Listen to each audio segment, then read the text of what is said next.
Hi everyone, and welcome to the new sew along hosted by Pat Sloan at her website ilovetomakequilts.com called Hometown Charms. This week we're going to do block 1 of 12 for Hometown Charms, and it is also actually block 1 from the Be My Neighbour sew along. You can see it in the background here behind me. So if you haven't done so already, jump over to Pat's website, grab this week's free pattern, come back here, and we'll show you how to do it.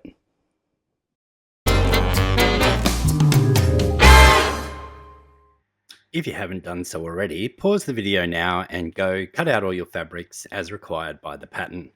As you can see here, I've got mine laid out in 3 separate bundles. I have the red trees for the main portion of the house. This middle section is background and the roof at the top. And over to the left, I have all the pieces and parts to make the tree. I'm going to set the tree and the roof part aside for now and concentrate on the main section of the house. My hands are making no sense to the voiceover, but let's just go with it.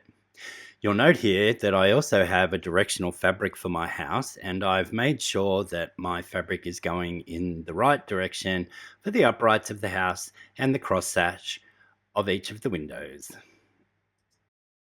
Let me just fast forward through this bit while I lay out the house and get ready to sew.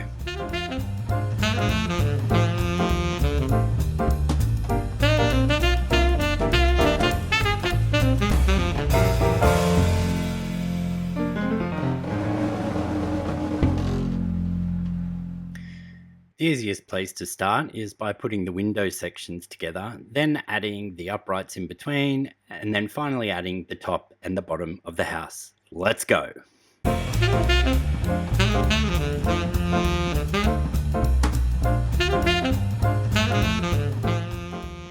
You may notice here that I'm just finger pressing and it holds really well. That's because I'm using batiks, and I'll do an all over press at other stages throughout construction.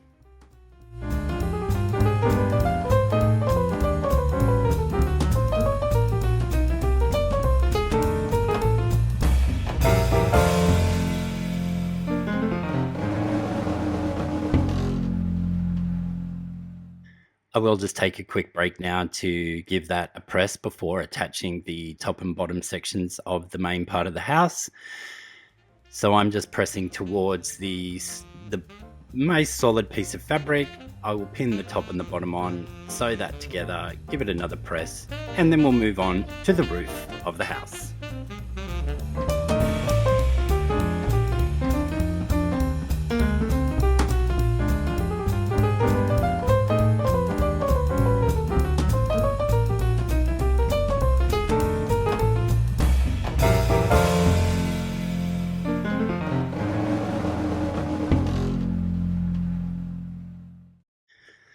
So as you can see here, I have the roof laid out, and for the roof here, we have to do a sew and flip on either end to create the peak of the roof.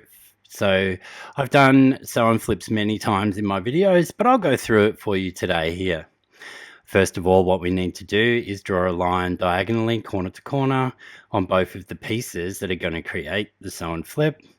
We then need to attach them to the piece that the sew and flip is going to go onto, and then we just need to sew just to the right by 1 thread width of our drawn line, fold them back to check that they're okay, press them, and trim the excess fabric away.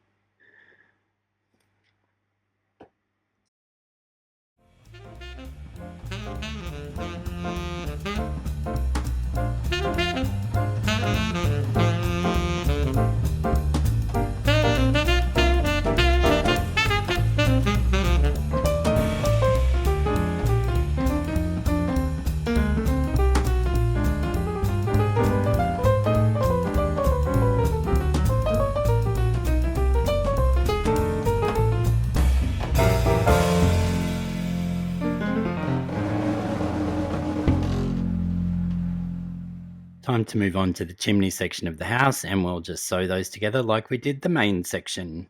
I'll then join you back to attach the roof.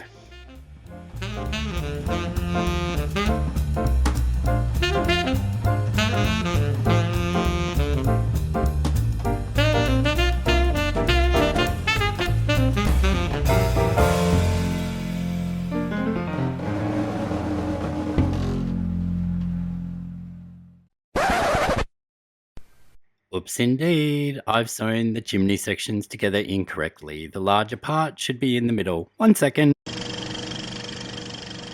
Okay, that's fixed now. And as you can see, there are the 2 points that we need to line up on the corners of the roof and to the chimneys. Now, if you have used a consistent 1/4 inch throughout and your pieces match up completely, you can just pin this together and do my sew and hope method and you'll be right. If not, I have shown how to do a hang pin in a previous video and I will link to that in the description below. Let's see. Almost perfect. And that one is perfect. And that's good enough for me. The trick with these kind of intersections is if your cutting is accurate and your seam allowance is consistent, be it 1/4 of an inch, be it a scant 1/4, be it just over a 1/4, as long as you are consistent with that seam allowance and you have accurate cutting, you should just be able to line them up as I did. Let's put the roof on the house. So double check that my directional fabric is correct.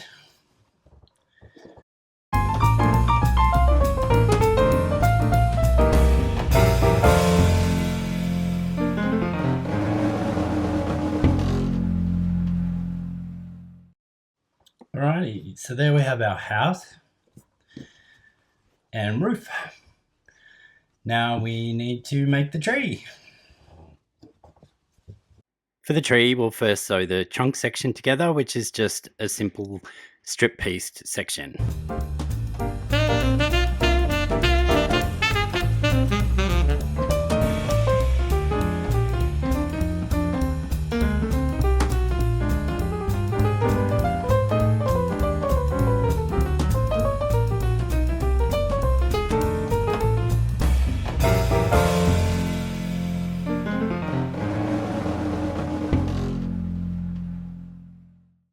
With the simple construction of the trunk done, it's now time to do the tree. I just chose to do my tree out of 2 separate colors, but you could make it really scrappy and use 6 completely different greens, 3 greens, 1 green.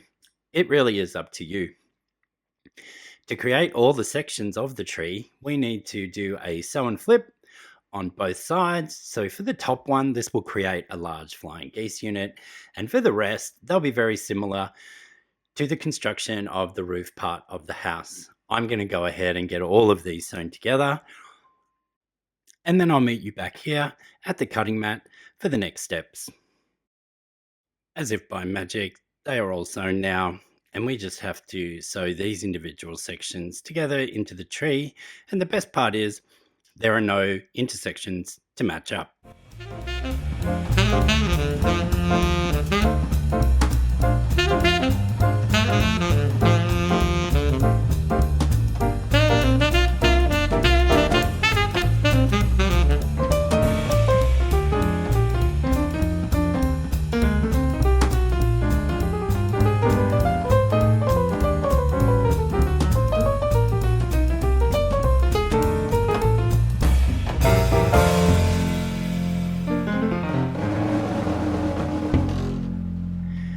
What you would have seen me do just before is snip the seam allowance to press it in 2 opposite directions to control where the bulk is going. You have seen me do this before.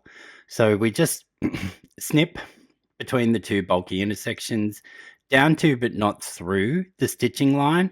And this allows us to push the seam allowance in opposite directions behind the piece, controlling where the bulk goes and making the piece as flat as possible.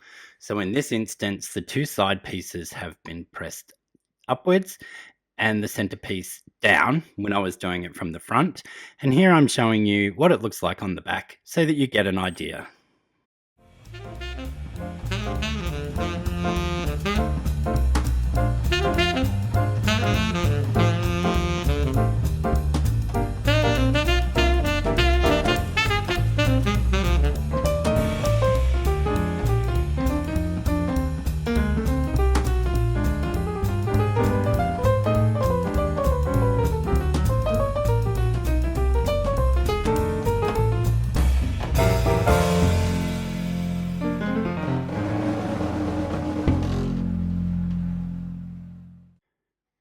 With the top part of the tree sewn together, we just have to attach it to its trunk and then attach the entire tree to the side of the already completed house. And our block will be done.